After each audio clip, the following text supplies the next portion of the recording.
novidade a gente tem, dica de utilidade pública também. Então ative as notificações e se inscreva aqui no canal.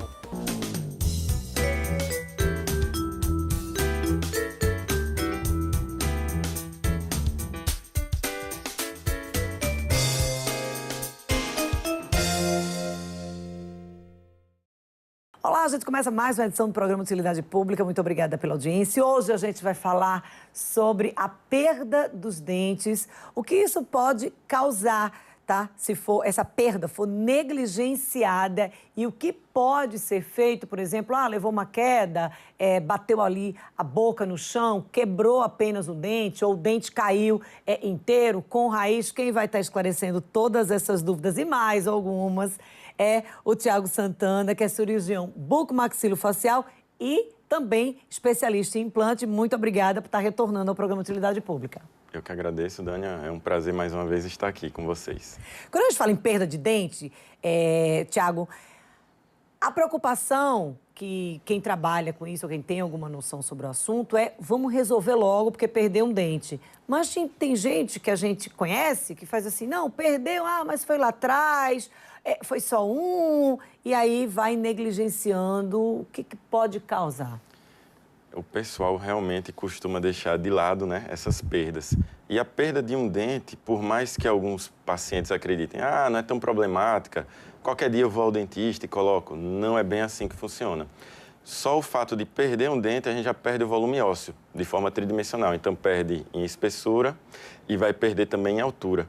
E isso pode inviabilizar colocar implante no futuro. Aí vai precisar de enxerto, já aumenta, digamos assim, o procedimento cirúrgico, aumenta custos. Então, se todo mundo bem soubesse, a perda de um dente hoje ela já deveria ser imediatamente resolvida com um implante, idealmente. A partir de que idade? Porque na infância isso também? Na infância, a gente costuma não elencar esse tipo de tratamento, porque os ossos, né, gnáticos, maxilomandíbula, ele vai continuar crescendo. E ao continuar crescendo, se você coloca um implante, no futuro, aquele implante, a gente chama que ele é anquilosado, é o termo científico, ele não vai sair do lugar. Então, nem com ortodontia, ou seja, com aparelhos, se você colocar na infância, lá na idade adulta, aquele implante vai estar na mesma posição que você colocou e ele vai acabar atrapalhando os outros dentes. Perda dos dentes, tem algum fator que seja mais comum? Se a gente for olhar 50 anos atrás, as cáries, né, digamos assim, eram um dos principais fatores da perda dentária. Hoje isso tem diminuído, hoje o pessoal que procura o consultório não é mais como outrora, que a gente via várias perdas dentárias. Hoje são perdas menores, a pessoa chega só com a perda de 1, 2 dentes e muitas vezes tem algum histórico de trauma realmente no passado. Foi praticando atividade como futebol, queda na piscina, que já vi isso também algumas vezes acontecer. E essas perdas, o ideal é que se no momento do trauma o dente tenha sido removido por completo, na pancada, digamos assim, um termo chamado de avulsão, ele avulsionou do local dele, do alvéolo, se puder, de imediato é procurar um cirurgião dentista mais próximo, um amigo, colega, conhecido, para que já possa colocar de volta o dente no local. Esse é o tratamento ideal porque vai evitar problemas futuros, como a perda do dente mesmo, a perda do osso, e evita um tratamento maior, um tratamento mais radical. E aproveita o próprio dente, né? Aproveita o próprio dente e é bom saber até em que solução colocar esse dente. Essa é uma dúvida muito comum. Por exemplo, caiu na escola, caiu na rua jogando bola, e aí coloca onde? Tem gente que bota só no algodãozinho, tem gente que quer levar na mão, tem gente que bota dentro da água. Alguns anos atrás, acho que mais ou menos 10 anos atrás, publiquei um estudo quando estava no mestrado. E a gente fez uma revisão de tudo que tinha na época, e hoje ainda são as mesmas. A melhor solução não é disponível aqui no Brasil, de forma comercial, mas seria a solução que faz o transporte de órgãos transplantados, a serem transplantados. Essa é inacessível para a gente, tem um custo muito alto. Mas uma das que a gente pode dispor seria, idealmente, se pudesse, a própria saliva do paciente, naquele meio bucal.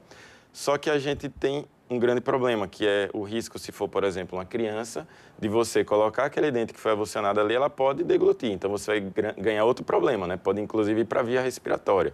Então, digamos, a gente não elenca essa muitas vezes. Então, a gente vai cair em outra, como o leite. Tem estudos que provam que é melhor ele do que o soro fisiológico, mas nada de água de torneira e nada de levar o dente sequinho num guardanapo ou qualquer papel, porque isso é muito pior. Porque quando a gente leva o dente, algumas células ainda são vitais naquela raiz. Então, isso faz com que a gente tenha uma possibilidade, digamos assim, de salvar esse dente. Prioritariamente, Pode colocar no leite. no leite. Soro Segundo lugar, soro é bom evitar, mas se não tiver nada, coloca no soro. melhor do que levar Sim. na mão, no bolso, Ou em água de torneira. gelo. Não precisa, a gente não vê nos estudos gelo sendo elencado. A gente vê ou soro fisiológico, ou outra solução que é também chamada de ringer lactato, o próprio leite. Mas pode até enviar, mas não no gelo puro. Pode ser uma solução refrigerada, mas o gelo puro não, que ele vai entrar naquele patamar daquela água de torneira. Então, esses foram apenas alguns alertas, tá certo, gente? A gente está tentando trazer no programa de hoje algumas orientações sobre a perda dos dentes. Doutor Tiago vai continuar aqui com a gente, enquanto a gente vai para o intervalo, a gente volta já.